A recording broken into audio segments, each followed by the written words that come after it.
Matagal na ako naninirahan dito sa isla. Alam ko kung sino lang ang mga taga rito. Sa tingin ko may kakaiba sa babaeng yun eh. Ano kayong gagawin niya sa islang yun, ano? Bakit niya kaya gusto pumunta dun? Marami ka nang napatay! Itigil mo na kasing kalokohan to! Kulang pa nga eh! Hindi ko pa kayo napapatay!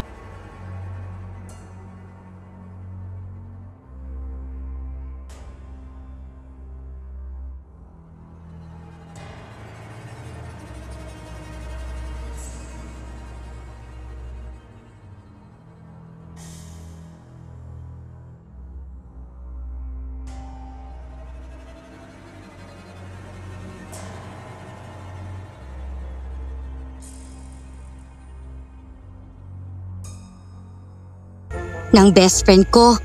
Kahit anong mangyari, hindi namin iniwan ang isa't isa. Ako nga po pala si Topper. At ito ang aking kwento. Bago ko simulan ang istorya, huwag kalimutang mag-subscribe bilang suporta sa ating channel.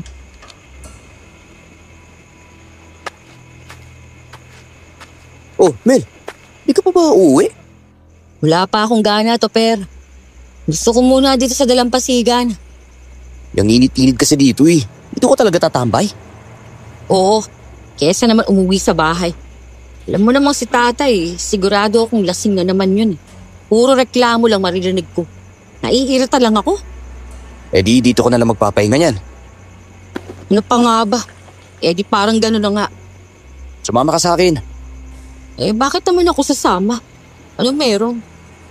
Wala. Sinasama lang kita kasi doon ako magpapahinga sa bahay namin eh. Nakakapagod din ang biyahe natin. Kaya dapat ipahinga mo yung katawan mo. Maglalaot pa tayo bukas eh. Hindi na kailangan. Magiging abala pa ako sa inyo. Saka uuwi rin naman ako mamaya. Uy, huwag mo sabihin sa akin na may hiya ka pa sa katawan ha? Ay, ganun na ba talaga tingin mo sa akin? Makapala mo ka? Hindi ako nagsabi niyan ha. Ikaw nagsabi. Grabe ka naman sa akin, tol. Sakit mo sa puso, ah. Ay, naku, tara na nga. Tumama ka na kasi sa akin. Tsaka isa pa. Sigurado akong matutuwa pa si nanay kapag nakita ka. Ano, gusto bang magpustahan pa tayo? Huwag na, hindi na kailangan. Magpupustahan pa tayo eh, oh. Pero, ikaw din naman ang mananalo. Bo, syempre. Sino ba dapat manalo? Ikaw? Oo, ako dapat. Para naman maranasan ko. Eh kung ganun, tara na kasi sa amin. Manguli ako ng manok at pagluluto kita ng tinola. Paborito mo yun, di ba? Talaga ba? Totoo ba yan? Oo naman. Ilan ba ako nagsinungaling sa'yo ha? O no, ayaw mo? Gusto, siyempre. Yun naman pala eh. Pwede tara na. Ay, sige na nga. Pasalamat ka. May suhol ka. Alam ko naman kahinaan mo yan, Melly. Ay nga pala, ganun pa rin ba si Mang Bert? Alam mo namang walang bago doon. Simula nang mamatay si nanay, ganun na siya. Parang patapon ng buhay. Mga kapatid ko na lang talaga ang dahilan kung bakit ako nananatili at kumakayot. Hindi mo lang yung tatay mo, Mel. May ganun talaga eh. Mahal na mahal niya si nanay. Naiintindihan ko naman na nasasaktan siya sa pagkawala ni nanay. Eh sa akin lang kahit papaano, gusto ko pa rin siya na magpakaama sa amin, ano? Kahit ako nasasaktan dahil wala na si nanay eh. Pero pinipilit kong bumangon para sa mga kapatid ko. Kausapin mo kasi minsan si Mang Bert. Lalo na kapag wala siyang inom. May malay mo, pakinggan ka niya. Ilang beses ko na yung ginawa. Puro lang siya, oo, nagagawin niya. Pero pag nakainom na naman siya, ganun na ulit. Walang pagbabago. Kaya nga, naiirita ako eh. Pero pasalamat pa rin ako na tatay ko siya. Nahahalagahan ko pa rin ang pagiging ama niya sa amin. Alam mo, Carmela. Mel, hindi Carmela. Tingnan mo naman tong suot ko, tapos Carmela tatawag mo sa akin. Batoy ah. Ang ganda kaya ng pangalan mo. Bagay nga sa'yo eh. Kaunting ayos lang, tiyak na pipilahan ka na ng mga dyan sa labas. Sira ulo. Baka sapakin ko lang sila, no? Baka mas malaki pa ang muscles ko sa kanila eh. Ikaw talaga, puro kakalokohan eh. Tara na nga. Uliin ko na yung manok at kukulayin. Kakatayin ko pa yun. E baka habutin tayo ng dilim kapag hindi tayo nagbilis. Uy, magdadala ako sa amin ha. Oo naman, syempre. Ikaw pa. Lakas ka sa akin eh. Salamat, tol. Sigurado ako magugustuhan niyo ng mga kapatid ko.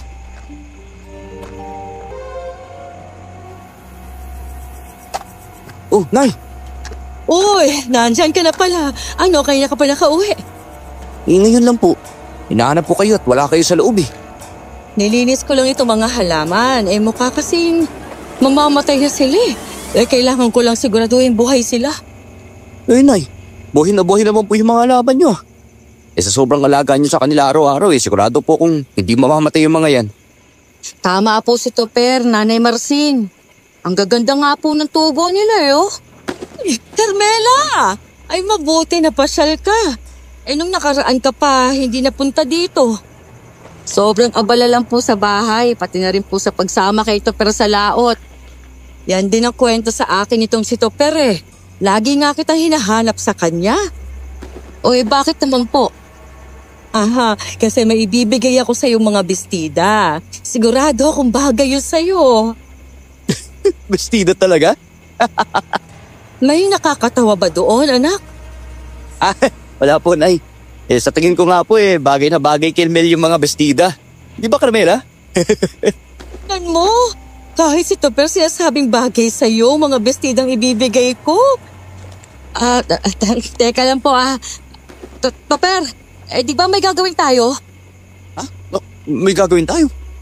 Oo, meron, di ba? Wala, no? Anong wala? Sige na, sumama ka na kay Nanay. Ako na bahala. Enjoy, Carmela.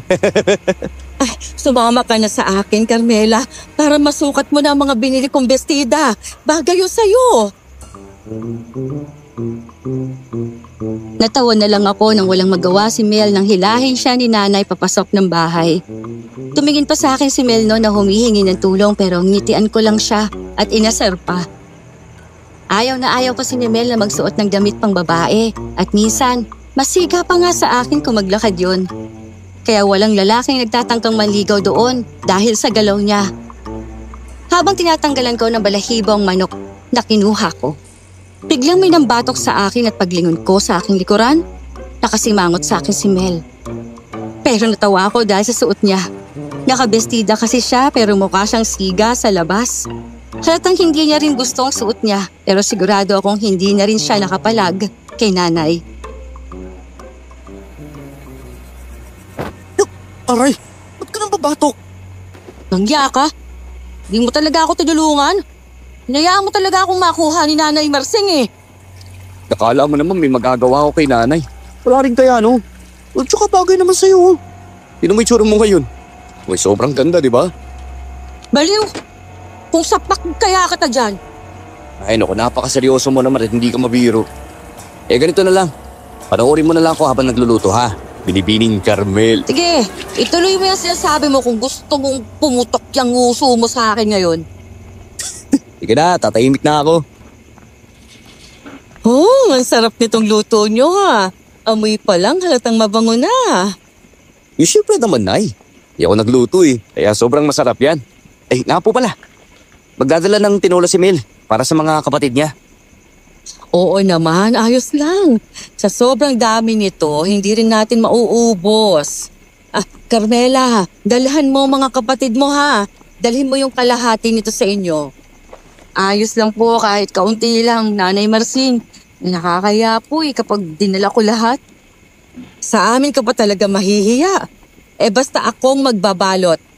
Dalhin mo na lang sa inyo. Opo, salamat po Nanay Marcin. Basta ikaw, malakas ka sa akin. Kumain ka na madami Magpakabusog kang mabuti, Carmela. Opo, salamat po.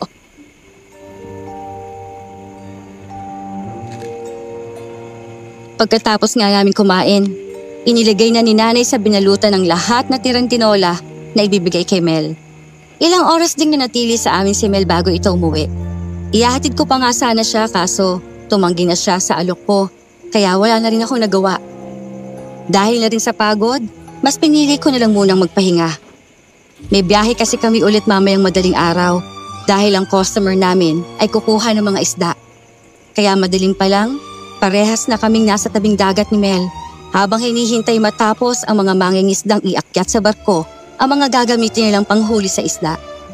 Pagkatapos ng biyahe, binayaran na kami ng may-ari at binigyan pa kami ng isda ni Mel. Kaya habang naglalakad kami, pansin ko ang saya nito.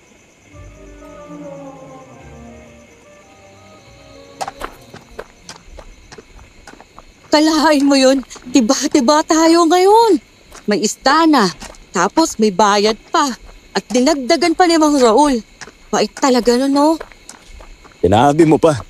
Kaya nga kahit anong mangyari, hindi ko yung pinapakawalan eh. Di sayang din kasi. At sobrang bait niya rin talaga. Sana may iba pa tayo maging kliyente na katulad ni Mang Raul. Para naman malaki kitain natin. Di sana nga. Ay nga pala, bago ka umuwi, sumama ka na muna sa akin sa bahay. Ayan na naman tayo eh. Bakong ano naman ang ipasuot sa akin ni Nanay Marsing eh. Raulo, sasama ka sa akin dahil bibigyan kita ng 2 sako ng palay. 2 sako? Eh sa tingin mo ba kaya ko buhatin yun? Pinaglololo ko mo naman ako eh. Tuper eh. Bigat-bigat nun tapos ako lang magbubuhat. Siyempre hindi. Sasakyan natin sa kalabaw yun. Uy, bakit? Ayaw mo ba ha? Uy, kung ayaw mo, edi okay lang naman. Siyempre gusto ko no. Eh, sino ba nagsabing ayoko? Eh wala naman hindi ba? Kaya ibigay mo sa akin yung palay na gusto ko. Gusto rin pala eh. Dami pang sinasabi. Aba, alam nga namang tanggihan ko ang grasya. Grasya na lumalapit, kaya hindi ko na kailangan tumakbo. At teka lang, saan nga ba galing yung palay? Sa kapatid ni nanay. Di ba yung malaking lupain nila sa kabilang bayan? Tinaniman nila ng palay. Eh jackpot daw eh. Marami daw yung naani. Kaya nung binigyan kami ng 5 sako naisip namin ni nanay na ibigay sa yung kahit 2 sako na lang. Naks naman, mahal na mahal niyo talaga ako no. Hindi niyo ako kinakalimutan. Kilala mo naman si nanay. Basta kung ano meron sa amin, ikaw unang pumapasok sa utak niya. Ibisa nga naisip ko, baka ikaw yung anak dun eh. At hindi na ikaw, ganon? Baliw. Eh parang oo kaya. Kasi naman parang tinuturing ka ng anak ni nanay kaysa sa akin. Hoy, huwag mo sabihin nagsiselos ka. Uy, sino bang nagsabi nagsiselos ako? Kasi naman, parang nagsiselos ka tuli. Tira, hindi no. Eh masaya nga ako. Dahil kahit papaano napapasaya mo si nanay. At saka alam ko namang dati pa gusto niyang magkaanak ng babae. Kaya ako yung trip ni Nanay Marsing? Oo. Uy, pero salamat ha. Lalo na tuwing kahit tayo mo namang magsuot ng damit pang babae, ginagawa mo pa rin para kay nanay. Eh bakit kasi hindi maintindihan ni Nanay Marsing na pusong lalaki ako, pre? Di ako nagsusuot ng damit pang babae. Hindi sa akin bagay yun, no? Eh ang sabi kasi ni nanay, may maganda ka raw. Kaya dapat daw ilabas ang ganda mo. Pero sa totoo lang, habang tinitignan kita mula ulo hanggang paa, bakit hindi ko makita yung ganda? Hoy! Anong gusto mo iparating? Pangit ako? Hoy, ikaw nagsabi niyan, hindi ako.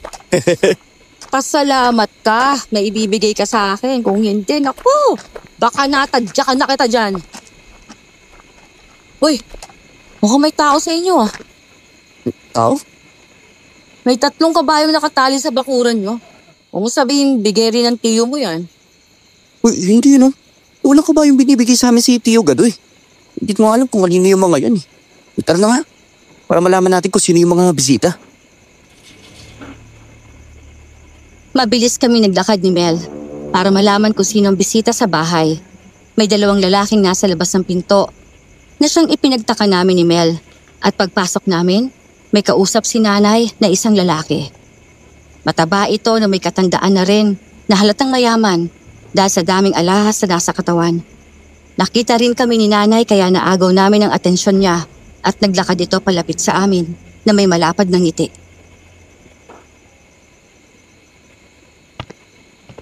Oh anak, buti naman at dumating na kayong 2. Kanina pa kayo hinihintay ni Boss Dado. Gusto rin kayo makausap. Bakit nay? Ano po bang meron? Basta, sigurado ako matutuwa kayo kapag nalaman nyo. Nanay Marsing, pagkakaperahan po ba yan? Parang ganun na nga, Carmela. Uy, ayos! Tiba-tiba yata ako ngayong buwan Ikaw talaga, mukha ka talagang pera. Hoy, syempre pera ang nagpapatakbo sa buhay ko, no? Ay, ikaw ba si Topper? Opo, ako nga po. Ano po ba natin? May gusto akong i-offer sa iyo. At sigurado naman akong magugustuhan mo yon. Tungkol saan naman po? May pupuntahan tayong isla. May kailangan kasi ako doon eh. Mga 3 araw lang tayo doon. At pagkatapos, uuwi na rin tayo. Abay, malaki ang ibabayad ko sa inyo. Pwede ko nang ibigay ang kalahati ngayon kung gugustuhin ninyo. Magkano po bang ibabayad ninyo kung sakali? Just meal. 10,000? Sigurado po ba kayo dyan? Laking halaga po nun Uy, ha? Oy, bakit? Mukha ba ako nagbibiro, ha? Hindi naman po. Nagulat lang. Bakit po kayo magbabayad ng ganong kalaking halaga para lang magpunta sa isla? Bakit ba? Ayaw mo pa sa inaalok ko, ha? Ay, hindi naman po sa ganun. Malaki yung halagang ibabayad nyo sa amin, kaya nga po nagtataka ako eh. Kasi sa dami po naming naging kliyente na pumupunta sa ibang isla, o kaya nangingisda lang, hindi pa ganyan kalaki yung binabayad nila sa amin. Sabihin na lang nating mabait ako.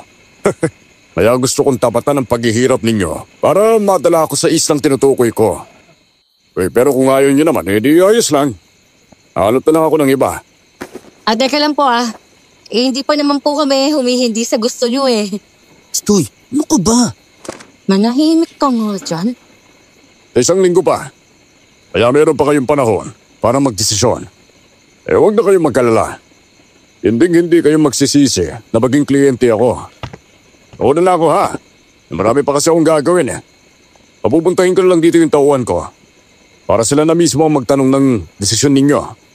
Ayoko sanang tumagal na dahil madali akong mainip. Sige po. Makakaasa kayo sa magiging sagot namin. Uy, bakit mo naman sinabi yun, Mel? Ano bang problema doon? Wala namang problema sa inaalok niya sa atin Saka malaking halagang babayad niya Sasayangin pa ba natin yun? Hindi yun ang punto ko, Mel. Sa akin lang. Nakakataka naman yung ibabayad niya sa atin. Sino bang wala sa isip ang magbabayad ng ganong kalaking halaga para lang puntahan ng islang gusto niya? Malay mo, trip niya yun. Ano magagawa natin sa gusto niya? Saka isa pa, sayang din yung kikitain natin sa kanya. Mag-isip ka nga. 10,000 ang babayaran niya sa atin. Sa 10,000, madabing na tayo mabibili at makakagawa na rin kami ng bahay. Basta pag-iisipan ko pa. Hindi pa ako desidido sa gusto niya, ha? Topper naman, Gusto mo ba yung barya-barya lang yung kikitain natin, ha? Diyos ko naman.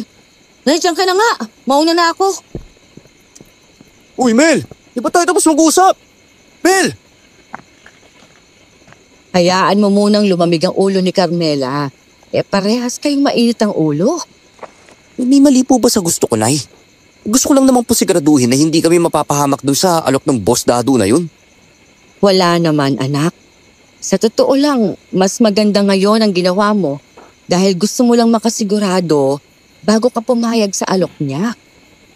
Yun nga po yung gusto kong ipaintindi kay Mel. Kaso nga lang bigla na lang siyang umalis nang hindi pinapakinggan ng paliwanag ko. Pero anak, tama rin naman si Mel. Pero din yun, sayang. Ba yan? Naing naman. Saan po ba kayo kakampi? Sa akin ba o kay Mel? Ang sa akin lang kasi anak. Wala rin namang masamang magtiwala. Sa tingin ko naman, mabait na tao si Boss Tato at hindi niya kayo dadalhin sa kapahamakan. Pero kahit na ganon, desisyon mo pa rin yan. Ikaw pa rin mamimili kung anong gagawin mo. Saka kausapin mo rin si Mel, ha? Huwag niyo na pahabain itong hindi ninyo pagkakaunawaan. Ay, sige po, Nay. O sige na, una na muna ako, ha? Opo.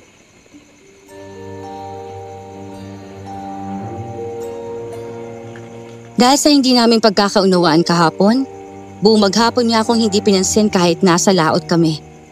May kliyente kasi kaming papunta sa kabilang isla upang ihatid doon ang mga kalakal na order sa kanila.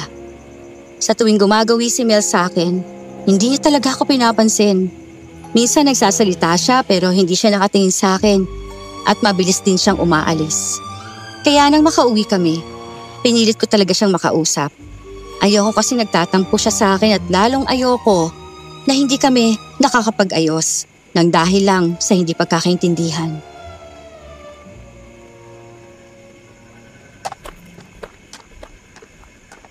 Ano ba?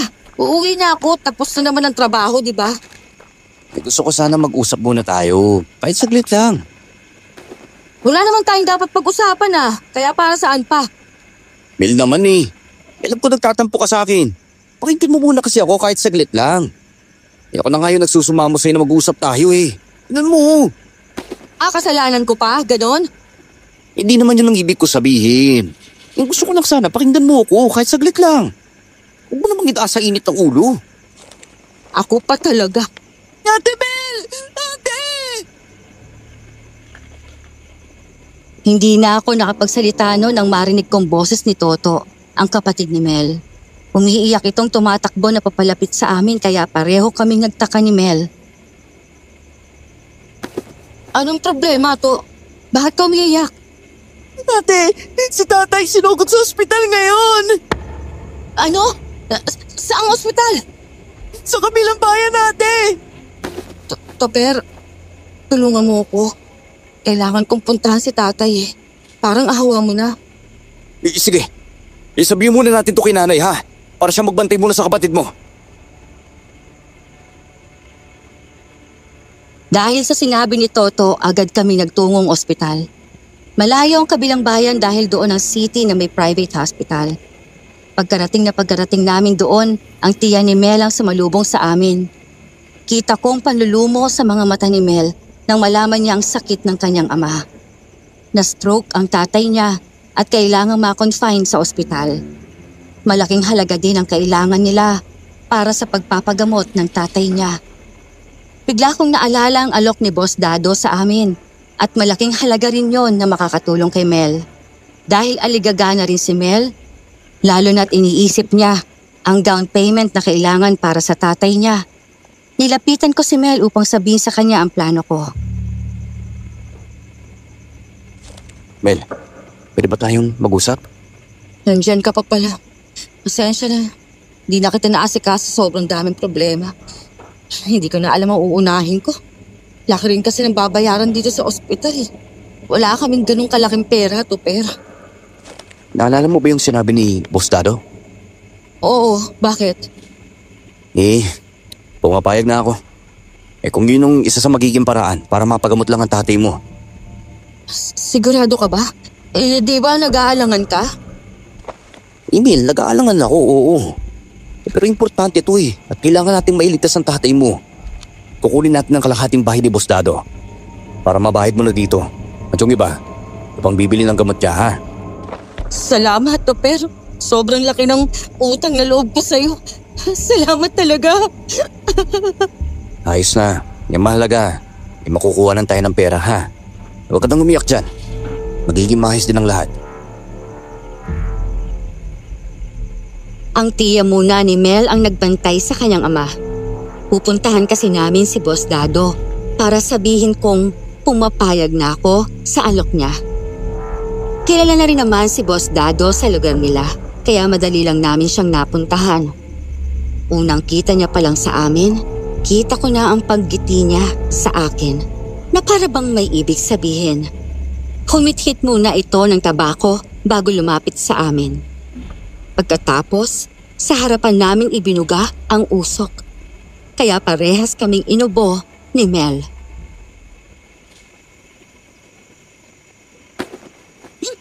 Talagang sa harap natin binuga.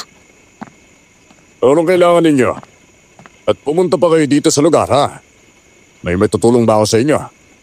Pumapayag na po ako sa gusto po ninyo. Talaga? Parang nito nakaraan ayaw mo. Tapos ngayon gusto mo na. Kailangan namin ng pera para sa paggamot sa tatay ni Mel. Kaya wala na akong mapagpipilian Kukunin din namin ang kalahati ng ibabayad niyo sa amin. Para yun ang ibabayad ni Mel sa ospital. Isang masakit kung yan ang gusto niyo. Mabuti na lang at pumayag ka na rin. Dahil gusto ko na rin pupunta sa islang yun. Anong isla po ba ang tinutukoy ninyo? Baka alam rin po namin. Sa Isla Malandok. Teka, ngayon ko lang po narinig yan Parte pa rin ba yan ng Zambales? Oo, pero tagong isla siya.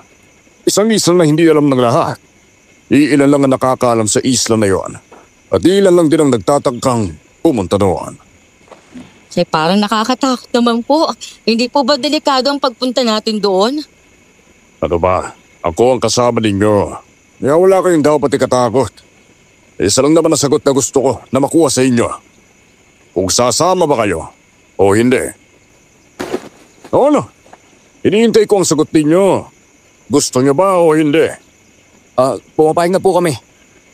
Uy, sigurado ka ba? Pwede namang hindi na lang. Gagawa na lang ako ng ibang paraan. Ano ba, sigurado na ako. Tsaka huwag ka nang mag-alala. Magiging maayos din ang lahat. Mapapagamot mo na ang tatay mo. Salamat ha. Wala yun, basta ikaw. Naipigan kita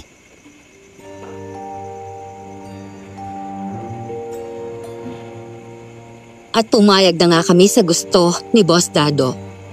Ibinigay niya sa amin ang kalahati na ibabayad niya. At agad naman naming dinala yon sa ospital upang matuloy na ang pagpapagamot sa tatay ni Mel. Naging maayos rin ang kalagayan ng tatay ni Mel. Pero minomonitor pa ito. Kaya nung pupuntahan na namin ang isla na sinasabi ni Boss Dado, nakisuyo si Mel sa tiya niya at itong nagbantay sa tatay niya. Habang ang ilan sa mga kapatid naman niya ay nasa amin. Si nanay muna ang tumingin at nagbabantay sa kanila. Habang nakasampa na kami sa barko, ay pinagtatakhan namin ni Mel ang mga malalaking kahon na gawa sa kahoy na ipinapasampa ni Boss Dado. Mga tauhan nito ang mga nagbubuhat nun. Kaya hindi na rin namin sinita dahil baka importanteng bagay yon. Lumapit sa amin si Boss Dado habang humihit-hit ulit ng tabako.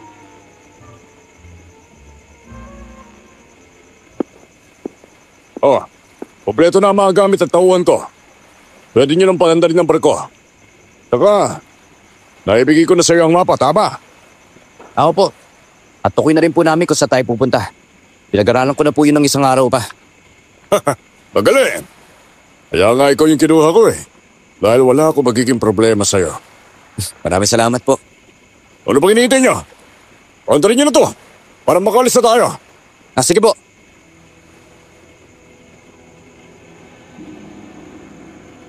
Inumpisahan ko na nga ang paandarin ng barko. Malayo-layo rin ang pupuntahan namin kaya tsak na aabot ng isang araw bago kami makarating doon. At dahil umaga pa naman, si Mel ang katulong ko sa pagpapaandar ng barko. Habang ang tatlong kasama namin ay nagpapahinga muna dahil sila ang kapalitan namin. Sa tuwing malayo kasi ang pupuntahan, nagsasama pa ako ng iba para tuwing gabi ay may kahalili ako sa pagpapatakbo ng barko. Malayo ba talagang pupuntahan natin?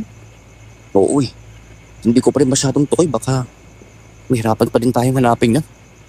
Ano kayong gagawin niya sa islang yun? Bakit niya kaya gusto pumunta dun? Sa tingin mo ba illegal tong ginagawa niya? Hindi ko nga rin alam, Mel basta ang mahalaga. Tumaki lang siya sa atin. Hindi tayo dawit sa kung anumang balak niyang gawin sa islang yun. Sa bagay, baka mamaya madamay pa tayo sa kanya Lalo na kung illegal talaga yung gagawin niya. Basta huwag kang mag-alala. Huwag bahala. Hindi tayo mapapahamak. At saka tingin ko naman, hindi naman tayo papahamak ni Boss Dado. Wala ka bang tiwala sa kanya? Mukha naman siya mabait pero yung mga tauhan niya kasi, may mga dalang baril, nakakatakot din. Baka mamaya yung mga kahong sinakaila dito sa barko may mga laman palang illegal baka madamay tayo.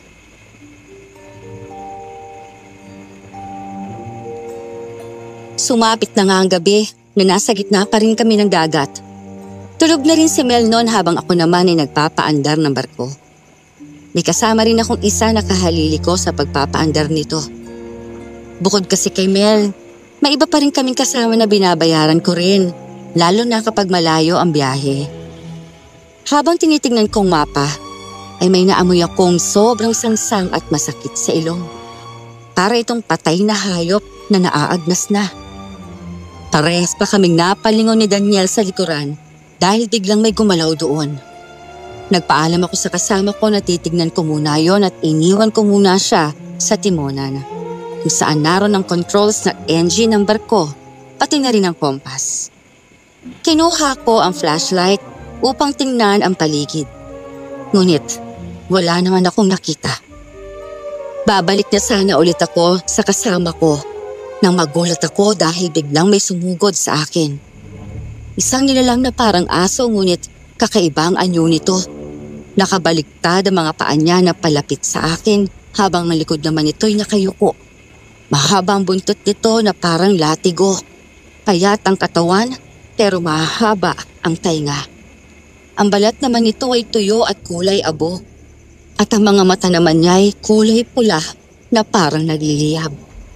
Bago ito makalapit sa akin, bigla na lang akong napasigaw kaya nabulabog ang ibang natutulog. Tatakbo na sana ako papalayo pero bigla akong nadapa. Sunod-sunod din na pumunta sa akin ang mga kasama ko pati na rin ang ibang tauhan ni Boss Dado. Palingalinga ako noon pero wala na roon ang nakita kong aso na may kakaibang itsura. Ano nangyari sa'yo? Ba't ko sumisigaw? May nakita akong alimaw dyan. May nakita ako kanina eh. Ano ba pinagsasabi mo, bata ha? Anong halimaw ba yung tinutukoy mo ha? Nasisiraan ka na ba ng bait? Ha? Totoo nga po yung sinasabi ko. Hindi ako nasisinungaling. Teka. Ano bang kaguluhan meron dito at pangingin ninyo ha? Tober, narinig ko kanina yung pagsigaw mo. Anong nangyari? May nakita akong halimaw kanina. Nung una, akala ko aso lang eh. Pero habang palapit siya sa akin, may kakaiba sa kanya. Baliktad ang mga paa niya. Tapos yung buntot, sobrang haba. Madaming pangil. At yung mga mata niya, pulang-pula. Teka. Ano bang gusto mong iparating sa amin, Toper? Na may halimaw dito sa barko mo? Eh baka naman namamalikmata ka lang o kaya inaantok ka. Oo nga, wala ka pa rin tulog simula kanina. Matulog ka na kaya? Mukhang malapit na rin naman tayo eh. Seryoso nga. Totoo yung nakita ko kanina. Hindi ako basta inaantok lang. Bigla kaming napahinto sa pag-uusap nang may marinig kaming pagsabog. Umalog din ang barko kaya pare-pareho kaming natumba. Agad kong sinuri ang paligid at ayun, may natamaan pala kaming malaking bato. Ano yun? Nalintikan na. Huminturi ng barko. Huwag mong sabihin na siraan tayo. Ano? Nasiraan? Naku, hindi pwede yan! Puntahan po muna namin si Dante. Dahil nga malakas ang pagsalpok sa bato, narinig namin ang agarang pagkilos ng ibang kasamahan namin, pati ang mga tauhan ni Boss Dado upang hanapin kung anong sumabog. Dumiretso naman ako sa timonan pero pagpasok ko, nakita ko si Dante nakasubsob sa sahig. Kung kaya't walang nakahawak sa manibela, agad kong hinarap si Dante pero nagulat ako na parang nanuyot ang katawan nito. Wala na siyang buhay at meron ding marka ng kagat sa leeg. Dahil sa pangyayaring yon ay agad na tinignan ni Boss Dado si Dante. Walang makasagot sa amin kung paanong nangyari yun sa kanya. Pero isa lang ang tumatakbo sa utak ko, ang nakita kong halimaw kanina. Napatingin pa ako noon sa paligid at malapit na kami sa isang isla. At dahil kaya pang paandarin ang barko, pinilit kong paganahin ito. O ano? Maayos ba itong barko? Hindi pa ako sigurado eh. Mamayang pagsapit ng liwanag pa natin makikita. Ano pa yan? Kapag minamalas ka nga naman. Yung iniisip ko si Dante.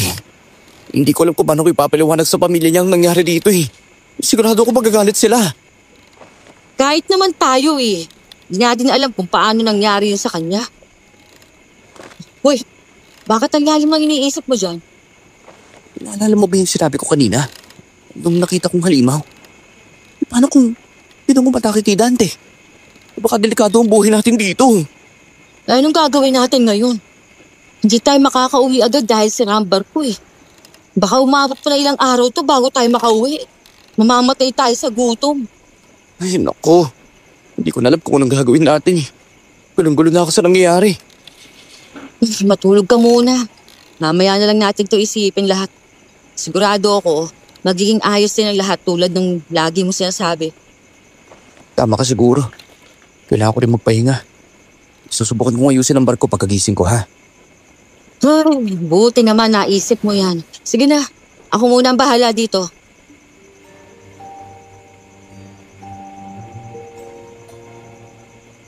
Dahil sa sobrang sakit ng ulo ko, mas pinili ko munang magpahinga. Ilang oras din akong nakatulog. Nagising ako dahil sa ingay ni Boss Dado. Agad akong napatayo noon upang malaman kung bakit siya nag-iingay. Naabutan ko pa si Mel na nagluluto ng pagkain. Ngumiti lang ako kay Mel, saka dumiretso kila Boss Dado. Nakikipag-usap siya sa kanang kamay niyang tauhan na si Pabling. Tumikim lang ako noon upang maagaw ang atensyon nila at kita kong sama ng pagtingin sa akin ni Boss Dado.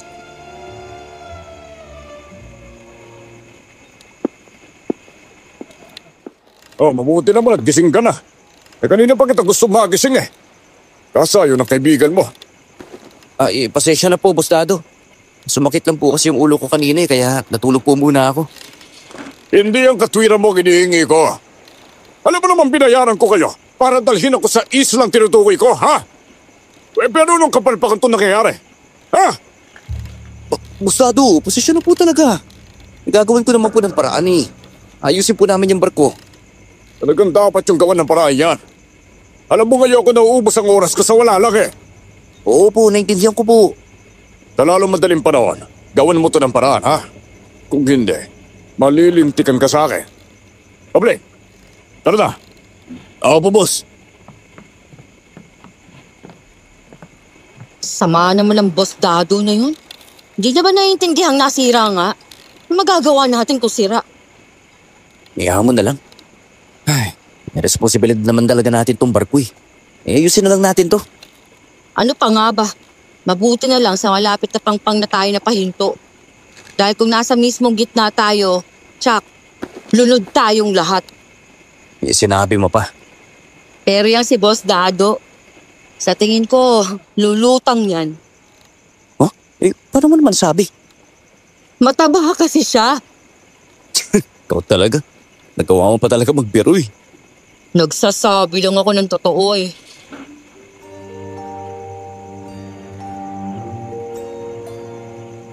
Ilang araw na rin ang lumipas, pero hindi pa rin ayos ang barko. Lagi na rin nagiging mainitin ang ulo ni Boss Dado at puro masasakit na salita na rin ang sinasabi niya sa akin. Kaya kahit gabi, inayos ko pa rin ang barko para lang matapos ang lahat ng ito. Hoy, gabi na. Bakit hindi ka pa nagpapahinga? Pwede naman yan bukas eh. Hey Mil, kung papabukasin ko pa to, baka kung ano-anong salita pang marinig ko kay Boss Dado eh. Kaya lahat ang pwedeng paraan, ginagawa ko na. Ang sa akin lang, dapat ipaintindi mo kay Boss Dado ang lagay ng barko. Sinusubukan ko naman Mil eh. Pero ano bang magagawa ko? Siyempre wala. Lalo na't naging mainit ang ulo niya. Sama pala talaga ng ugali ng Boss Dado na yun, ano? Pasensya na ha. Bakit ka naman humihingi ng pasensya? Kung hindi dahil sa akin, hindi ka naman maiipit sa ganito. Kasalanan ko. Ano ka ba? Wala akong sinisisi dito, no? At hindi kita sinisisi. Ayoko rin naman ang may gusto nito eh. Talagang minalas lang tayo ngayon. Tsaka baka bukas lang, maging okay na rin to. Sana nga. Oo, sige na. Sigurado ka?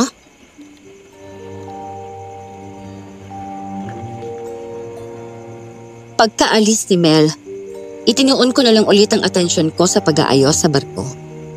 Medyo naging malaki rin ang sira dahil sa pagsalpok nito. Kaya nga lahat ginagawa ko para lang maayos ito. Habang abala ako, nakarinig ako ng yabag papunta sa akin. Hindi muna ako nagsalita dahil akala ko si Mel ang palapit sa akin. Ngunit napahinto ako nang makarinig ako ng ibang boses. Boses babae ito, pero sobrang hinhin niya magsalita. Agad kong hinarap ang taong nasa likuran ko at hindi nga ako nagkamali. Nakabistida itong puti habang nakalugay ang buhok at sa tagal ng pagkatingin ko sa kanya ay sobrang amo ng mukha niya. Dahil doon agad akong tumayo upang harapin siya. Muntikan pa akong matumba noon pero natawa lang siya.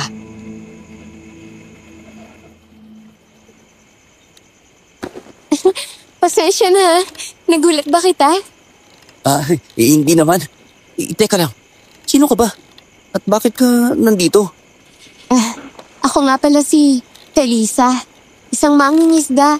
Ikaw, sino ka? Topper. Topper yung pangalan ko. Taga rito ka ba? Oo eh.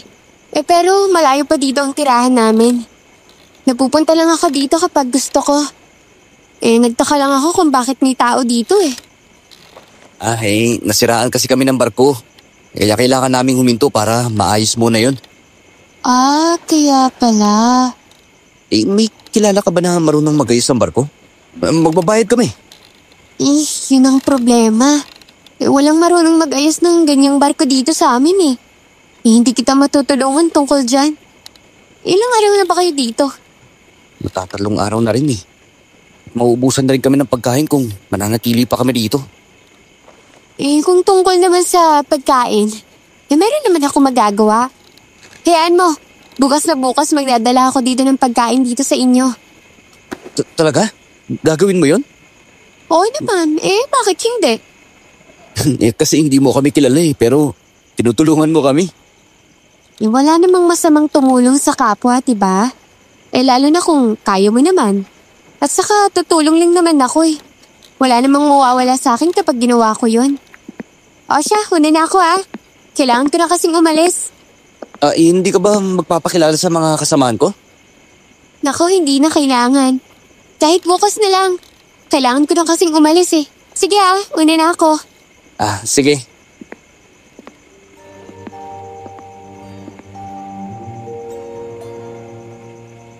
Kumaway pa sa akin si Felisa noon bago ito umalis papalayo. Hindi ko na rin nasabi kay Mel ang tungkol sa babaeng nakilala ko dahil na rin sa pagod.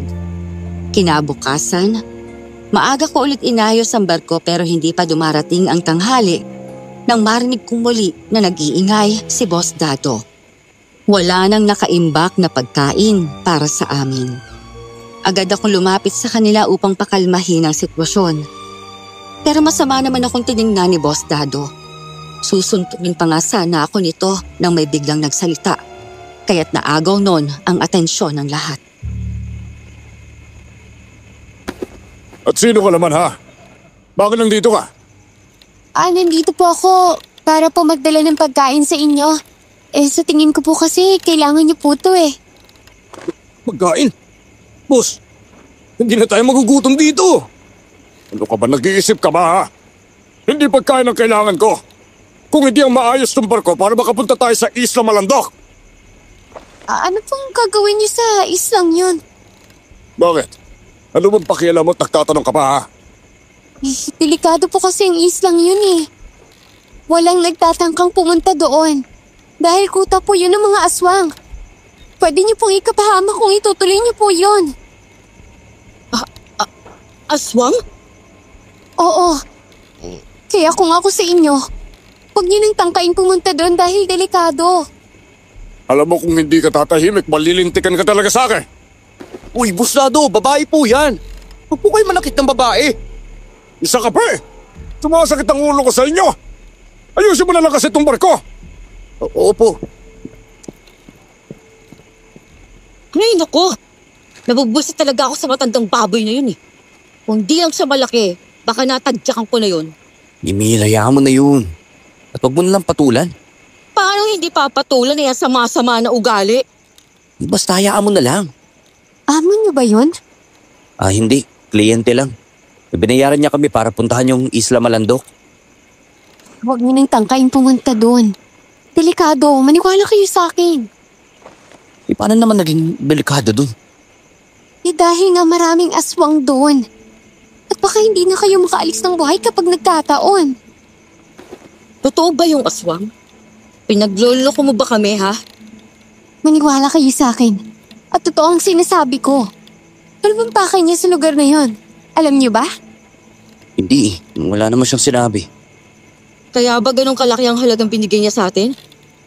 Huwag mo sabihing ipapalapa niya tayo sa aswang. Tsya, nakakatakot naman yan. Huwag na kaya tayong tumuloy kapag naayos na to. Eh gustuin ko man yung sinasabi mo, wala tayong magagawa. At alam mo namang bayad na tayo, Millie. Ay, edi ibalik natin yung pera niya. Pagtatrabahuhan ko.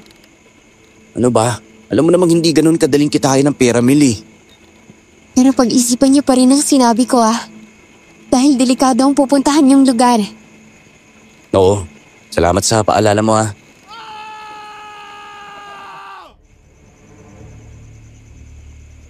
Napahinto kami sa pag-uusap noon nang may marinig kaming malakas na sigaw mula sa kakahuyan. Lahat kami tumakbo papunta sa lugar na yon at nanlaki ang mga mata ko nang makakita ulit kami ng isang bangkay. Katulad na katulad ito kay Dante. Ang nangyari sa dalawang bangkay ay para bang sinipsip ang buong dugo at laman nito. Lumapit si Felisa sa dalawang bangkay at pinagmastang mabuti ang mga ito na para bang may mali. Marami na ring bulong-bulungan sa paligid habang pinagmamasda ng bangkay. Ramdam ko rin ang takot sa mga mata ni Mel kaya tinapik kong balikat nito. Per, hindi ba delikado to? Baka bago tayo malis dito, patay na tayong lahat. Hindi lang itong unang beses na nangyari yan eh. Sika, anong ibig niyo sabihin? May namatay na rin na gaya ng ganito? Oo, kaya nabangga yung barko sa may bato dahil yung isang kasamahan namin namatay at ganyan din na nangyari sa kanya. Ganito rin? Bakit? Nangyari na ba to? Oo eh. Bago sumamatay, may inaamoy kaming sobrang baho. Parang pati na hayop. Sa madaling salita, amoy na bubulok na hayop? Oo, ganun na nga. Tapos may narinig kaming pagkaluskos noon. Anong sunod niyong ginawa? Inanap ko kung ano yung kumakaluskos ng gabing yun. Tapos bigla akong nakakita ng kakaibang aso. Yung tayo at anyo niya, parang sobrang kakaiba talaga. Isang aso na baliktad ang mga paa. Nakayuko ang likod. Ganong hayop ba ang nakita mo? Oo, ganun na nga. Tugmang-tugma yung sinasabi mo sa nakita ko. Teka, paano mo naman nalaman? Dahil may alam ako tungkol sa mga aswang. Base sa pagkagat sa kanila, pati yung mga itsura nila, iisa lang ang gagawa nun eh. Ano naman? Sigbin. Isang sigbin ang nakita mo, Tupper. Pero hindi lang sila iisa. Dahil madami sila. Madami? Oo. Ang mga sigbin na aswang, meron silang mga amo. At yun ang sinusunod nila. Kung ano ang ipinagutos ng amo nila, yun ang ginagawa ng mga sigbin. Pinoprotektahan nila ang mga amo nila. Paano namin malalaman kung sinong amo nila? May ganong aswang dito sa lugar ninyo? Hindi pa ako sigurado eh. Pwedeng oo. Bakit alanganin ka sa sagot mo? Marami kasing pwedeng maging posibilidad eh. Pero hindi pa rin ako sigurado. Sa ngayon, kailangan niyo lang mag-ingat habang nandito pa kayo. Kailangan ko nang mauna. Uy, teka lang. Hindi ka na ba babalik? Babalik ako bukas para dalhan ulit kayo ng pagkain. Huwag kayong mag-alala ha. Habang nandito kayo at wala kayong makukuhanin ng pagkain, ako muna ang bahala doon. Sige, maraming salamat sa tulong mo ha. Ako, wala yun. Nga pala, Tupel, pwede ba tayong mag-usap saglit? Kayo lang dalawa? Hindi kami kasama? May importante kasi akong sasabihin sa kanya eh. Kaya kung okay lang, kami na lang muna mag-usap. Sige Mel, tsaka na lang muna ha. Mag-uusap lang kami ni Felisa. Sige, kayo bahala.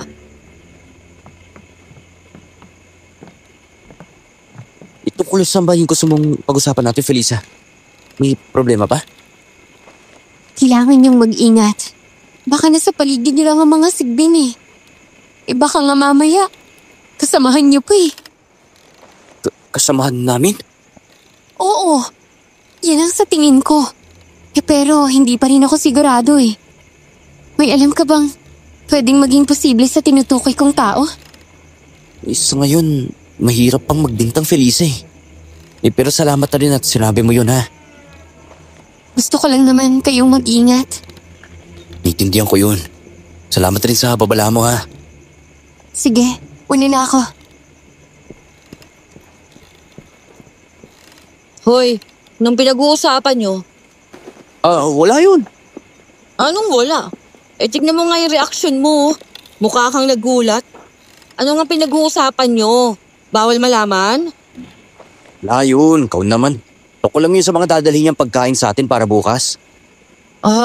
Ganun ba? Oo Ay, may gagawin lang ako. Sige, magluluto lang ako ng pagkain natin.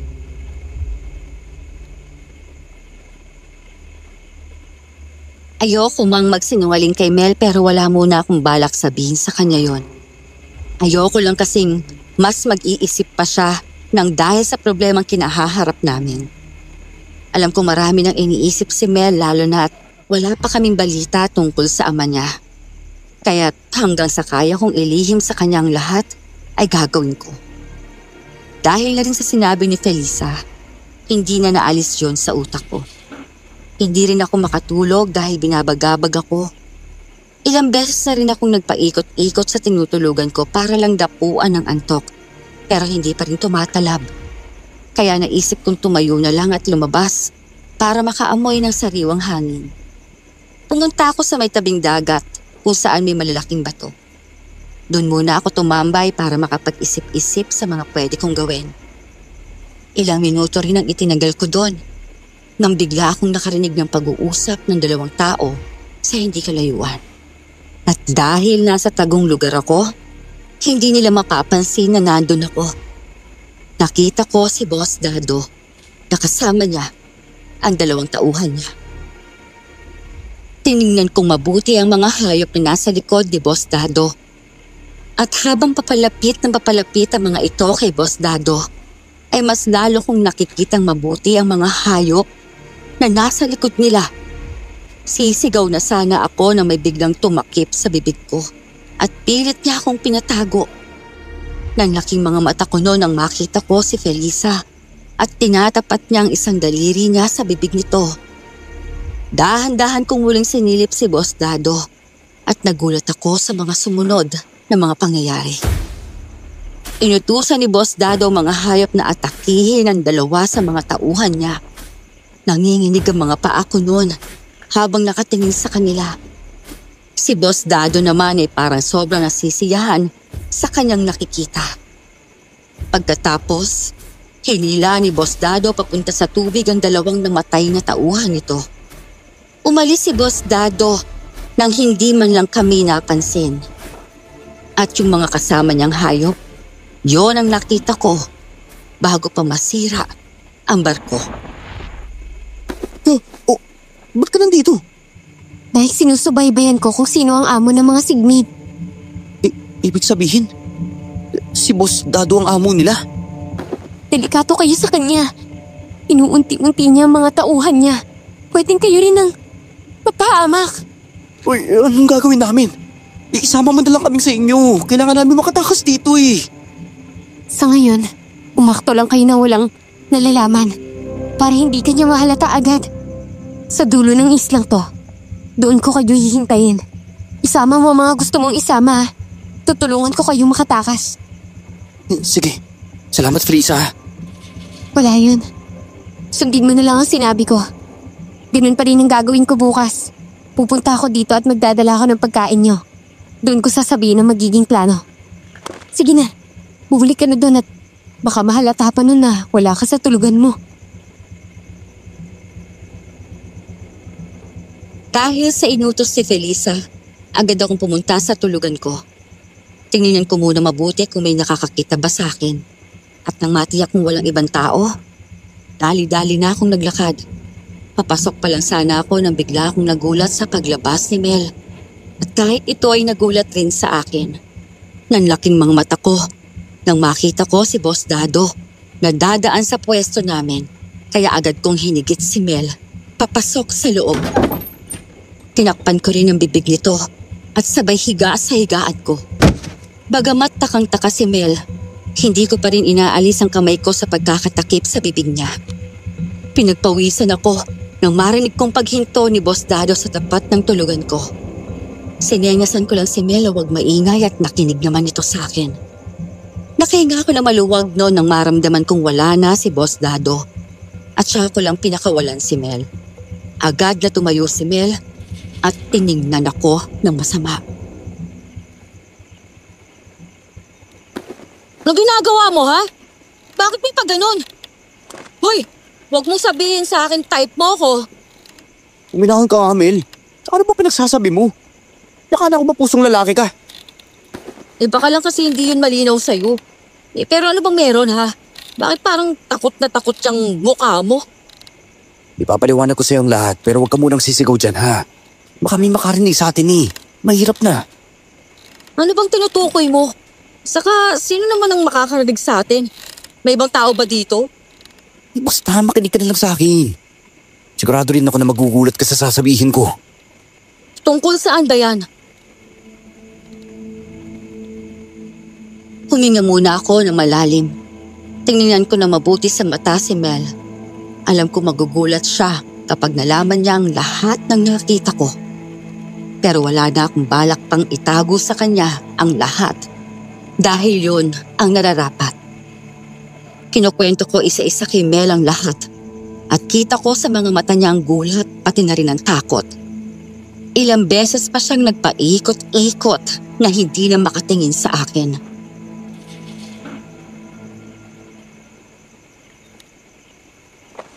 Topper, anong plano mo? Ha? Wala pa.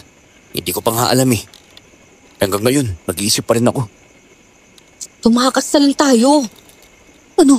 Paano natin yung gagawin, Mel? May mga maiiwan tayo dito, no? Maiiwan natin ang ibang kasamahan natin. Gusto mo ba yun? Di, sabihin natin sa kanilang totoo. Para kasama natin sila sa pagtakas. Mel, hindi ganun kadali yun. Sa tingin mo ba hindi maghihinala si Boss Dado? Nakita ko kung paano patay ng mga sigbin ng tauhan ni Boss Dado. Tiyak na pwede mangyari sa ating yun kapag hindi tayo nag-iingat. Topper, ayokong matay dito. May mga kapatid pa ako maliliit na sa akin umaasa. Yung tatay ko hanggang ngayon nga hindi ko alam yung lagay niya eh. Kaya kung may mangyayari sa akin dito, maano sila. Intindihan ko naman yun, Mel. Kaya nga sinasabi ko sa iyo to eh. Di ba sa ngayon, ikalma muna natin ang lahat ha. Dahil maraming mapapahamak. Sa tingin ko kasi, kahit ang mga tauhan ni Boss Dado, walang alam sa mga alaga niya paano ba niya naisama mga alaga niya si Gbin? Teka lang, huwag mong sabihin. Oo, Mel. Natatandaan mo ba yung kinarga ni Boss Dado bago tayo umalis? Yung ilang kahong pinakarga niya sa mga tauhan niya? Sa tingin ko, doon niya tinago yung mga sigbin. Nasa 5 kahon na sinampa ni Boss Dado sa barko. Ibig sabihin, nadami siyang alagang sigbin. Huwag mong sabihin sa akin, ipapakain niya tayo sa mga alaga niya. Pwedeng yun nga mangyari. Baka bago tayo makarating sa islang tinutukoy niya, doon niya tayo tirahin. Patapos mo na bang gawin yung barko? Oo, Meli. Buti hindi natin magagamit ang barko. Dahil nandoon ang sigbin. Kung ganun, paano tayo makakaalis dito? Si Felisa, tutulungan niya tayo. O isa pa yan. Ano ba meron sa babaeng yan? Mabait naman si Felisa, Meli. Handa niya tayong tulungan lalo na sa pagtakas natin kay Boss Dado. Paano mo nasabi? Paano kung riderin niya rin tayo, ha? O anong gagawin mo? Kailangan lang natin magtiwala sa kanya, Mel. Hindi nga natin siya kilala. Paano tayo magtitiwala sa kanya? Basta. Sa tingin ko, dapat natin siya pagkatiwalaan. Lalo na ngayon, nasa panghanib tayo. Kung yan ang sa tingin mo, sige bahala ka. Saka sana, hindi ka magkamali ng pagtitiwala sa kanya. Napahinga ako ng malalim noon nang makita kong inis sa mga mata ni Mel. Sumapit na ang umaga na hindi ako makatulog ng maayos dahil sa pag-alala. Pinilit kong inayos ang barko kahit sa totoo lang, madami ang tumatakbo sa utak ko. Nang maging abala si Boss Dado, pasimple akong pumunta kung nasaan nakalagay ang mga malaking kahon na pinakarga niya. Subalit, pagtingin ko sa mga kahon, ay nagulat ako dahil mga walang laman yon. Isa-isa ko pang binuksan ng mga kahon pero wala akong nakita. Agad akong naalerto nang may marinig akong yabag na papunta sa lugar na kinatatayuan ko. Agad akong naghanap ng pwesto para magtago at nanlaki ang mga mata ko nang makita ko si Pablin, pati na rin si Boss Dado.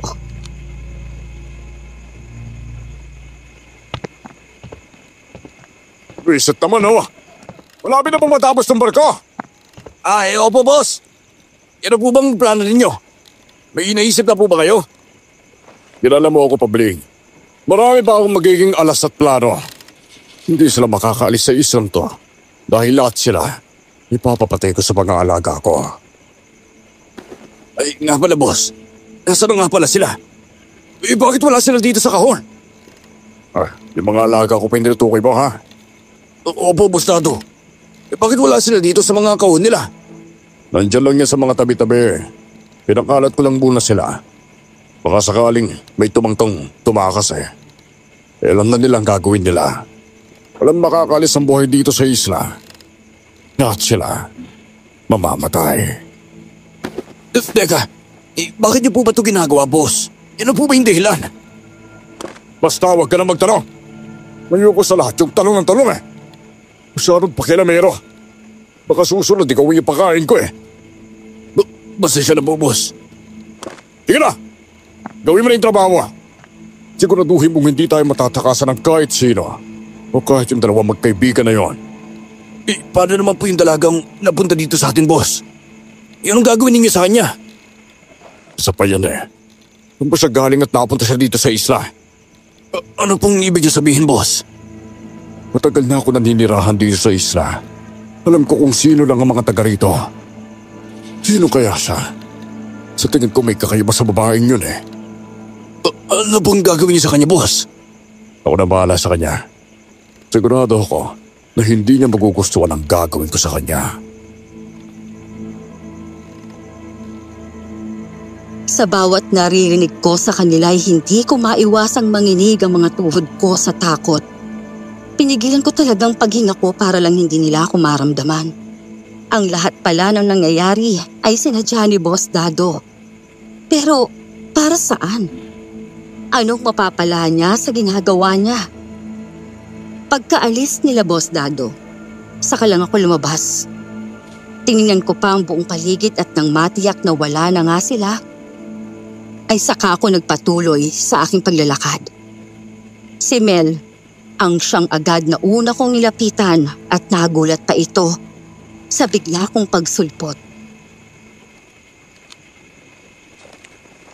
Bakit hindi ka marunong magsalita, ha? Uy, pasensya ka na. Nakita mo na ba si Felisa? Dumating na ba siya? Felisa na naman. Puro na lang Felisa. Mil, seryoso nga ako. Ano bang meron sa kanya, ha? Mil, nasa panganib ang buhay nating lahat eh. Alam ko. Nasabi mo na yan kagabi. O tapos sabi mo itatakas tayo ni Felisa. Eh di wala nang problema. Hindi yun ang pinaka-problema, Mil. Kung hindi, ano? Wala sa mga kahon ng mga alagang sigbi ni Boss Dado. Kung wala sa kahon, eh di nasaan sila? Nakapalibot lang sila dito sa isla. Hindi tayo makakatakas talaga. Dahil sila dyan pakawalan ni Boss Dado ang mga alaga niya. Para ipapatay tayo. Lalo na sa mga magtatangkang tatakas. Ano? Anong gagawin natin ngayon? Uy, Topper, ayoko mamatay dito. Mel, kumalma ka nga lang muna. Hindi ko rin naman nahayaang mamatay tayo dito eh. Gagawa ko ng paraan para makatakas tayo. Sa ngayon, kailangan ko muna mahanap si Felisa. Dahil nanganganib ang buhay niya kay Boss Dado. Hindi mo ba alam kung saan siya nakatira sa islang ito? Wala siyang sinabi. Ay naku, kahit ang babae niya napaka-misteryoso. Basta ang kailangan natin ngayon, mag-ingat na mabuti. Pero Mel, pinapangako ko sa'yo na magiging okay ang lahat at makakatakas tayo dito.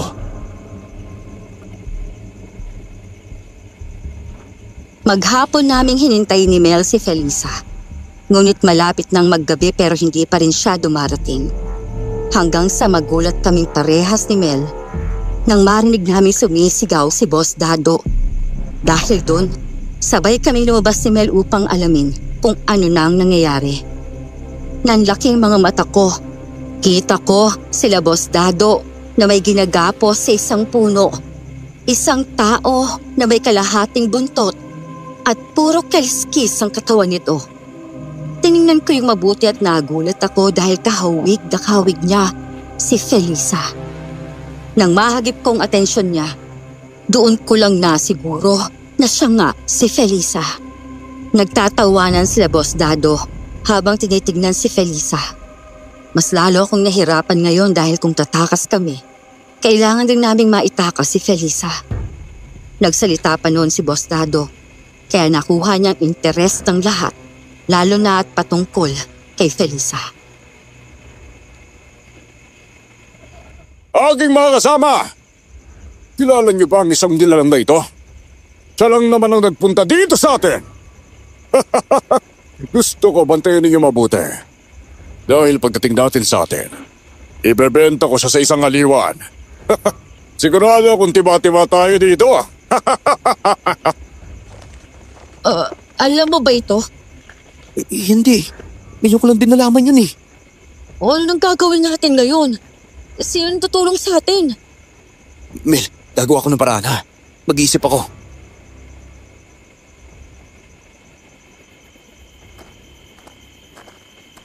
Siguraduhin ninyong hindi kayo matatakasan ng isang magintarang aswang na yan. Naiintindihan niyo ba ako? Opo, boss. Sige, kumilos na kayo. At tayo ko ng pamagal-bagal. Hinasa! At ikaw, ano kailangan mo? Boss Dado, kailangan bang gawin yun kay Felisa? Naging mabait siya sa atin eh. Tinulungan niya naman tayo. Ano? Yun lang ba sasabihin mo? Wala nang iba? Boss Dado, ang sa akin lang naman po. Naging mabait sa atin si Felisa. Kaya sana po, pakawalan na lang po natin siya. Huwag na po natin itong gawin sa kanya. Isa siyang aswang! Isang magindarang aswang! Aswang? Oo. Hindi mo ba alam yun, ha? Binibilog niyo lang ang mga utak ninyo para isa-isa kayong patayin. Akala mo ba, mabait siyang nilalang? Hindi! Dahil ginagamit niya ang amo ng mukha niya para mambiktima ng mga tao. Pero boss, sigurado naman po kung hindi ganun si Felisa. Magandang loob yung pinapakita niya sa atin eh. Kaya boss, pakiusap po. Huwag niyo na po itong gawin sa kanya. Hoy, bata!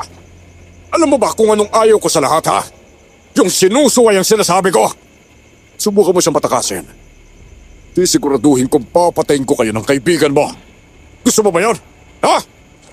Hindi po, boss. Kaya makinig ka sa akin. Naiintindihan mo ba ako? Huwag na huwag mong gagalawin yung magandang yon. Kung gusto mo pang mabuhay, kasama ang kaibigan mo. Opo, boss. Madali ka naman palang kausap eh. Alas! Tinisira mo pa yung gabi ko. Bagsak ang balikat kong bumalik kay Mel. Para akong naubusan ng pag-asa na makakaalis kami dito. Gabi na rin, kaya magiging mas delikado kung sa ganitong oras kami aalis. Napansin ko rin ang pagiging balisa ni Mel. Hindi na ito mapakali sa kinauupuan niya at minsan pabalik-balik pa siya. Gayunpaman, ay napahinto ako dahil parang may tinig akong naririnig sa aking utak. 3 beses nitong tinawag ang pangalan ko hanggang sa makilala ko na ang boses nito. Si Felisa. Tuper, kung naririnig mo ako, makinig kang mabuti sa sasabihin ko. Ngayong gabi kayo papatayin ng boss nyo. Kailangan mo akong pakawalan para maitakas kayo. Hindi ako pwedeng abutin ng sikat ng araw dito dahil manghihina ako. Tuper, ikaw nang bahala.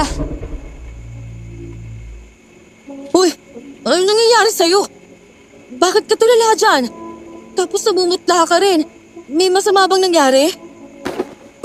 Mel, narinig ko ang boses si Felisa sa utak ko. Kinausap niya ako. Ngayon lang. Wala ka bang narinig? Wala. Hindi ko nga alam sinasabi mo eh. Binilaan niya ako. Ngayong gabi daw tayo ipapapatay lahat ni Boss Dado. Kailangan natin makaalis dito sa madaling panahon. Eh di tara na kasi. Ano pa kasi hinihintay mo? Emil, hindi ko naman kasi kayang iwanan ng iba natin mga kasama eh. Hindi ko naman kayang mapatay din sila ni Boss Dado. Habang nagtatalo kami ni Mel, bigla kaming nakarinig ng malakas na sigaw. Agad naming tinignan ni Mel kung ano yon at nagulat kami dahil ang isa sa mga tauhan ni Boss Dado ay dugo ang tumatakbo papunta sa amin. Agad ko siyang nilapitan at hinanghina na ito. May kagat siya sa leeg at halatang takot sa kanyang mga mata. Hindi na rin siya makapagsalita. Ang itinuturo niya na lang ay ang kagubatan sa isla. Tiningnan kong mabuti ang tinuturo ng isa sa mga tauhan ni Boss Dado. Nanlaking mga mata ko noon na may makita akong mapupulang ilang pares na mga mata na nakatingin sa direksyon namin. Muli kong narinig ang boses ni Felisa sa aking utak. Kaya pinakinggan ko yun. Kailangan niyo ng panglaban sa Sigbin para hindi nila kayo mapatay. Maghanap kayo ng bawang, asin o kaya itak. Kung may abo rin kayong makukuha, kunin niyo na rin. Huwag kayong mag-alala. Nakaingin ako ng tulong sa mga kasamahan ko para iligtas tayo. Salamat, Felisa. Tuper, ano na nangyari? Inatake na siya ng alaga ni Boss Dado. Dali mo na siya dyan at gamutin mo. May mga kukunin lang ako. Uy, saan ka pupunta? Baka mapahamak ka. Mel, kailangan natin gawin to para makaligtas tayong lahat. May mga kukunin lang ako pwede nating ipanglaban sa mga Sigbin. Tumango lang ako kay Mel, saka ako naglakad paalis. Pasimple akong pumuslit upang maghanap sa loob ng barko na mga pwede kong gamitin.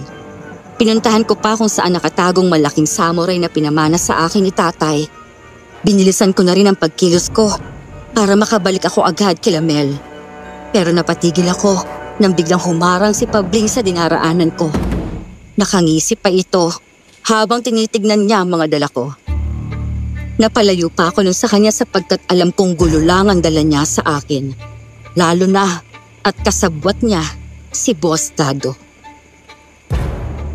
Hoy bata, anong gagawin mo dyan ha? Umalis ka nga dyan sa dinadaanan ko, Pabling! Ba't matapang ka? Saan mo kinukuha ang tapang mo, Aber? Anong akala mo sa akin? Kaya mong labanan? Pabling, pinakikinggan mo ba yung sinasabi mo, ha? Delikado ang buhay natin dito! At ikaw, pwede ka naging papatay ni Boss Dado lalo na kapag gusto niya! Marinig ka! Nangako si Boss Dado sa akin na hindi niya ako isasama sa papatay niya. At kayo lang yun! Siyempre sasabihin niya yun sa'yo. Wala nga namang umamin siya sa'yo. Kaya ngayon pa lang, Pabling, mag-isip-isip ka na. Pwede ka rin traidorin ni Boss Dado. Huwag mo nga binibilog ang ulo ko, Topper. Sa tingin mo ba maniniwala ako sa sinasabi mo, ha? Siyempre hindi! Bahala ka. Kung ayaw mo maniwala sa akin, hindi ko nakasalanan kung may mangyari sa'yong masama. Ang dami mong satsat eh! Ano ang akala mo? Hahayaan kita sa gagawin mo? Siyempre hindi. Naiintindihan mo ba yan? Sigurado ako manggagalaiti sa'yo si Boss kapag nalaman niyang kinalaban mo siya. Agad akong sinugod ni Pabling. Nabitawan ko mga dala ko dahil sa bigla niyang pagsuntok sa akin. Mabuti na nga lang ay nakailag rin ako. Ilang beses kong inilagan ang bawat pag-atake sa akin ni Pabling. At pagkatapos doon ay sinipa ko naman siya sa pang-ibaba niya at sabay sapak sa mukha niya. Habang nagsasapakan kami ni Pabling, bigla kaming nakarinig ng mga ingay ng mga kasamahan namin. Agad akong napasilip kung saan may nagsisigawan. Napamura ako nun sa utak ko habang nakikita ko kung paanong lusubin ng mga Sigbin ang iba naming kasamahan. Tatayo sana ulit si Pabling pero tinadyakan ko naman siya sa mukha. At kumuha ako ng bagay na pwedeng ipokpok sa kanya. Pagkatapos, isa-isa kong kinuha ang mga dala ko kanina. Habang naglalakad pabalik kay Mel, may bigla akong nakasalubong na 2 Sigbin. Naalala ko rin ang sinabi ni Felisa. Kaya hinayaan ko muna silang makalapit sa akin at susunggaban na sana nila ako nang kumuha ako ng isang dakot ng asin sabay hagis sa mga ito. Dahil doon at nagkaroon ako ng pagkakataong Mapatay sila pareho. Kailangan ko nang puntahan si Mel! Lumayo kayo sa akin! Teka, si Mel yun ah! Mel! Tulungan mo ako! Ayoko mamamatay! Hoy kayo! Huwag si Mel ang pag-interesan ninyo! Sa akin kayo lumapit! Tupir! Ano ba pinagsasabi mo? Baka mapahamak ka! Akong bahala, Mel! Sisiguraduhin ko mapapatay ko sila! Isa-isa nga akong sinugod ng mga sigbin. Mabilis naman akong kumilos at isa-isa silang nilabanan. Ilang minuto lang ang nagtagal nang mapatay kong mga sigbin na aatake sana kay Mel. Tumayo si Mel at lumapit sa akin. Naiiyak pa itong lumakap dahil na rin sa takot. Ibinigay ko kay Mel ang asin at ang abo, habang ako naman ay hawak ang samurai. Agad naming pinuntahan si Felisa upang tulungan itong makatakas. Nang makita kami ni Felisa ay nagulat pa nga ito. Agad ko namang kinalaga ng pagkakatali sa kamay ni Felisa at dadalhin na sana namin siya sa dagat nang bigla naming marinig ang boses ni Boss Dado habang pumapalakpak pa ito. Oh, saan niyo yan dadalhin ha? Huwag niyo sabihin sa akin itatakas niyo yan. Tama na to, Boss Dado! Marami ka nang napatay! Itigil mo na kasing kalokohan to! Ano madami na? Kulang pa nga eh. Hindi ko pa kayo napapatay. Ang sama mo talaga. Tama ang kutob ko sa'yo. Hindi ka talaga dapat pinagkakatiwalaan. Bah, baka nakakalimutan mong kayo mismo lumapit sa akin. Dahil sa pera, hindi ba? Kaya anong karapatan mo magreklamo? Wala kang karapatan dahil binayaran kita! Isang kalapastangan tong ginagawa mo, Dado! Hindi ko hayaang may mapatay ka pang inosente! Anong laban mo sa isang tulad ko? Ha? Baka nakakalimutan mong wala ka sa tubig, kaya mahina ka lang at madaling patayin! Yun ang akala mo! Madali kaming makabuo ng malaking alon para mapatay ka namin! Nasa isang isla ka! Isang isla na pwedeng lumubog kapag gugustuhin namin! Teka lang! Kung mangyayari yun, paano kami? Mamamatay rin ba kami? Huwag ka mag-alala. Hindi ko hayaang mamatay kayo. Ang dami mo pag sinasabi dyan! Ipapapatay ko na lang kayong lahat sa alaga ko! Sugurin niyo sila! Nahinti ka na! Mas marami sila ngayon! Huwag kayong mag-alala. Kami ang bahala. Kumapit kayo! Anong kayo?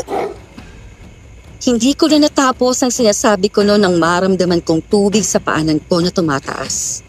Napakunot pa ako ng noo, pero nagulat na lang ako nang mas marami pang magindara ang nasa tabing dagat at silang nagpapataas ng tubig sa kinatatayuan namin. At sa bawat sigbin na lumalapit sa amin, hinahampas nila Felisa yon gamit ang pagkontrol nila sa tubig. Madaling napatay ang mga sigbin dahil sa ginawa ni na Felisa. Kita sa mga mata ni Boss Dado ang pagkalito habang tinitingnan niya ang mga walang buhay na alaga. Tatakbo na sana siya palayo pero bigla siyang natumba at hinila siya papunta sa may mas malalim. Kahit anong paghampas ni Boss Dado sa tubig ay hindi niya magawang tumayo o makalayo. Iunti siyang lumulubog at nawawala na ng hangin sa katawan hanggang sa tuluyan na siyang nilamon ng tubig.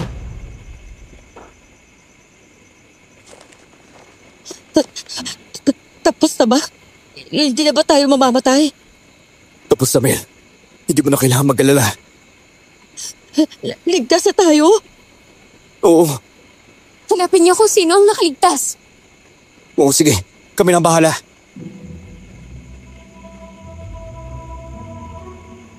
Matapos nun, pumunta na rin si Felisa sa dagat at kami naman ni Mel ay parang nabunutan na ng tinik sa dibdib. Agad namin tinignan ni Mel kung sino ang mga nakaligtas. Madami ang napatay at nasa 10 lang kaming nakaligtas sa kamay ni Boss Dado at sa mga alaga niya. Si Pabling naman ay tinali namin. Pansin kong lungkot sa ibang mga tauhan ni Boss Dado dahil sa nangyari. Ilang araw lang din ang tinagal namin sa isla dahil naayos ko na rin sa wakas ang barko.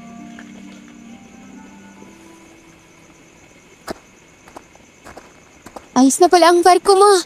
Sa wakas makakaalis na rin kayo. Sa dami ng pinagdaanan niyo sa islang to, mas nararapat na umuwi na kayo sa kanya-kanya niyong pamilya. Ay, salamat, Felisa. Kung hindi dahil sa'yo, baka patay na kaming lahat. Masaya akong makatulong sa inyo. Hindi ka namin makakalimutan, Felisa. Naku, habang buhay naming tatanawin na utang na loob yung ginawa mong kabutihan sa amin. Sana dumating ng panahon na makita ko pa kayo ulit. Gusto mo, dalawin ka namin dito lagi eh. Basta, wala na kaming kasamang sigbin ha. Aray, bakit ba? Ikaw talaga puro kakalokohan eh. Nagbibiro lang eh. Salamat, Mela. Pero kahit hindi niyo nagawin yon, tumingin lang kayo lagi sa tubig para maalala niyo ako. O siya, hanggang dito na lang. Umalis na kayo dahil baka gabihin pa kayo eh. Sige, Felisa. Hanggang sa muli natin pagkikita ha.